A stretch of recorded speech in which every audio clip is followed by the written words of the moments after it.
Hi friends, പുതിയൊരു വീഡിയോയിലേക്ക് സ്വാഗതം. കത്തി, കത്രിക, മിക്സി ഒന്നുമില്ലാതെ തന്നെ എത്ര കിലോ പച്ചക്കറിയും ഉള്ളിയും ഇഞ്ചിയും ഒക്കെ നിമിഷ നേരം കൊണ്ട് പൊടി പൊടിയായി അരിയാനുള്ള ഒരു സൂപ്പർ ഐഡിയ ആണ് കേട്ടോ ഇന്ന് ഞാനിവിടെ കാണിക്കുന്നത്. വെറും 100 രൂപയിൽ താഴെ മാത്രം വിലയുള്ള ഈ സാധനം വീട്ടിലുണ്ടെങ്കിൽ പച്ചക്കറികളും ഇഞ്ചിയും ഉള്ളിയും ഒക്കെ നിമിഷ നേരം കൊണ്ട് തന്നെ കുഴഞ്ഞു പോകാതെ പൊടിയായി അരിഞ്ഞെടുക്കാം. യൂട്യൂബിലൊക്കെ വൈറലായ ഒരു സംഭവമാണ് പച്ചക്കറികൾ മിക്സിയിലിട്ട് നല്ല പൊടി പൊടിയായിട്ട് അരിഞ്ഞെടുക്കുക എന്നുള്ളത്. ഇഞ്ചിയും ഉള്ളിയും പച്ചക്കറിയുമൊക്കെ മിക്സിയിലിട്ട് ഒട്ടും കുഴഞ്ഞു പോകാതെ തന്നെ പൊടി പൊടിയായി അരിഞ്ഞെടുക്കാൻ പറ്റുമോ എന്ന് നമുക്കൊന്ന് നോക്കാം. അതിനായിട്ട് ഞാനിവിടെ ഇഞ്ചിയാണ് കേട്ടോ എടുത്തേക്കുന്നത്. ഇഞ്ചി തോലൊക്കെ കളഞ്ഞ് കഴുകി വൃത്തിയാക്കി എടുക്കണം. കഴുകിയെടുത്ത ഇഞ്ചിയിലെ നനവ് മാറ്റിയെടുക്കാനായിട്ട് ഇതുപോലെ ഒരു കുട്ടയിലേക്ക് ഇട്ടുകൊടുക്കാം. ഈർപ്പമെല്ലാം നന്നായിട്ട് മാറിയതിന് ശേഷം നമുക്കിത് ചെറുതായിട്ടൊന്ന് മുറിച്ചെടുക്കാം. ഇനി ഇത് മിക്സിയുടെ ജാറിലേക്കിട്ട് ഒട്ടും വെള്ളം ചേർക്കാതെ ഒന്ന് അരച്ചു നോക്കാം. ഏകദേശം 1 മിനിറ്റ് മാത്രമാണ് കേട്ടോ ഞാനിത് അരച്ചത്. എന്നിട്ട് എടുത്തു നോക്കിയപ്പോൾ ഇതുപോലെയാണ് എനിക്ക് കിട്ടിയത്. എന്തായാലും പച്ചക്കറികളും ഉള്ളിയും ഇഞ്ചിയും ഒന്നും മിക്സിയിൽ പൊടി പൊടിയായി അരിയാൻ സാധിക്കില്ല എന്നെനിക്ക് മനസ്സിലായി.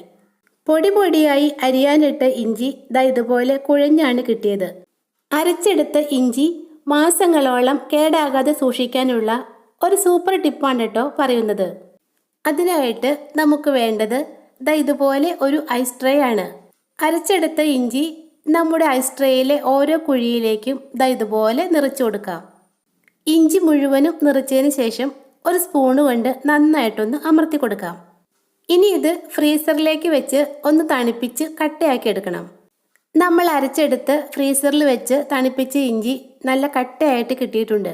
ഇനി ഇത് ഒരു പാത്രത്തിലേക്ക് കുടഞ്ഞിടാം. കണ്ടോ, ഇഞ്ചിയുടെ ഓരോ ക്യൂബ്സ് ആയിട്ടാണ് നമുക്കിപ്പോൾ കിട്ടിയേക്കുന്നത്.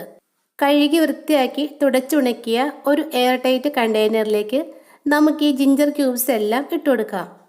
ഇനി ഈ പാത്രം നന്നായിട്ടൊന്ന് അടച്ചതിന് ശേഷം നമുക്കിത് ഫ്രീസറിൽ തന്നെ സ്റ്റോർ ചെയ്ത് വയ്ക്കാം.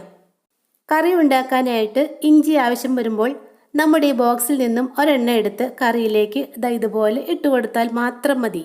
ഇനി ഇഞ്ചിയുടെ ആവശ്യം വരുമ്പോൾ ഇഞ്ചി അരിയാനോ തോല് കളയാനോ കഴുകാനോ ഒന്നും നിൽക്കണ്ട. വളരെ എളുപ്പമല്ലേ ഇങ്ങനെ ചെയ്തു വെച്ചാൽ. ഇങ്ങനെ അരച്ച് ക്യൂബ്സാക്കി ഇഞ്ചി സൂക്ഷിച്ചാൽ മാസങ്ങളോളം ഇത് കേടാകാതിരിക്കുകയും ചെയ്യും. ഇഞ്ചി മാത്രമല്ല കേട്ടോ, വെളുത്തുള്ളിയും നമുക്ക് ഇങ്ങനെ സ്റ്റോർ ചെയ്ത് വെക്കാം. പച്ചക്കറികൾ വളരെ പെട്ടെന്ന് പൊടി പൊടിയായി അരിഞ്ഞെടുക്കാനായിട്ട് ഞാൻ വാങ്ങിച്ചിട്ടുള്ള ഒരു ചോപ്പറാണ് കേട്ടോ ഇത്. ക്യാരറ്റ്, ബീട്രൂട്ട്, ഇഞ്ചി, വെളുത്തുള്ളി, സവാള ഇവയൊക്കെ നമുക്ക് ഇതിൽ പൊടി പൊടിയായിട്ട് അരിഞ്ഞെടുക്കാൻ സാധിക്കും. പച്ചക്കറികൾ അരിയുന്നതിന് മുമ്പ് ബൗളിൻ്റെ നടുക്കുള്ള ആ മൊട്ടിലേക്ക് നമ്മുടെ ചോപ്പറിൻ്റെ ബ്ലേഡ് ഇതുപോലെ ഫിറ്റ് ചെയ്യണം. തോലൊക്കെ കളഞ്ഞ് കഴുകി വൃത്തിയാക്കി ഇഞ്ചി ചെറുതായിട്ടൊന്ന് മുറിച്ചതിന് ശേഷം നമുക്ക് ആ ചോപ്പറിലേക്ക് ഇട്ടുകൊടുക്കാം. ഇനി ഇതിൻ്റെ അടപ്പ് ഇതുപോലെ ചോപ്പറിൻ്റെ ബ്ലേഡിലേക്ക് ചേർത്ത് വെച്ചു കൊടുക്കണം. അടപ്പ് മുറുകെ അടച്ചതിന് ശേഷം ഈ ബെൽറ്റിൽ പിടിച്ച് ഇതുപോലെ വലിച്ചാൽ മതി. ഏകദേശം 1 മിനിറ്റ് മാത്രം ഇങ്ങനെ ബെൽറ്റിൽ പിടിച്ച് വലിച്ചാൽ മതി കേട്ടോ. നമ്മൾ ഇട്ട് കൊടുത്തേക്കുന്ന പച്ചക്കറികളെല്ലാം നല്ല പൊടി പൊടിയായിട്ട് തന്നെ അരിഞ്ഞു കിട്ടും. കത്തിയും കത്രികയും ഒന്നും ഉപയോഗിക്കാതെ, കൈ മുറിയാതെ, കണ്ണെരിയാതെ ഉള്ളിയും സവാളയും ഒക്കെ നമുക്ക് ഇതുപോലെ പൊടി പൊടിയായിട്ട് അരിഞ്ഞെടുക്കാം. പിന്നെ ഒരു കാര്യം പ്രത്യേകം ശ്രദ്ധിക്കണം. നമ്മൾ ഇട്ട് കൊടുക്കുന്ന പച്ചക്കറികൾ ഈ പാത്രത്തിൻ്റെ പകുതി ഭാഗം മാത്രമേ നിറയാൻ പാടുള്ളൂ. എന്നാൽ മാത്രമേ ബ്ലേഡ് നന്നായിട്ട് കറങ്ങി നമ്മൾ ഇട്ട് കൊടുക്കുന്നവ നല്ല പൊടിയായിട്ട് അരിഞ്ഞു കിട്ടുകയുള്ളൂ. വെറും 99 രൂപയ്ക്ക് 1 വർഷം മുന്നേ ഞാൻ വാങ്ങിയ ചോപ്പറാണ് കേട്ടോ ഇത്. ഇതുവരെ ഇതിന് യാതൊരു കുഴപ്പവും ഉണ്ടായിട്ടില്ല. സമയം ലാഭിക്കാനും ജോലിഭാരം കുറയ്ക്കാനും വീട്ടമ്മമാരെ സഹായിക്കുന്ന ഒന്നാണിത്. വീഡിയോ ഇഷ്ടമായെങ്കിൽ ഈ ചാനൽ ഒന്ന് സബ്സ്ക്രൈബ് ചെയ്തേക്കണേ. Thank you.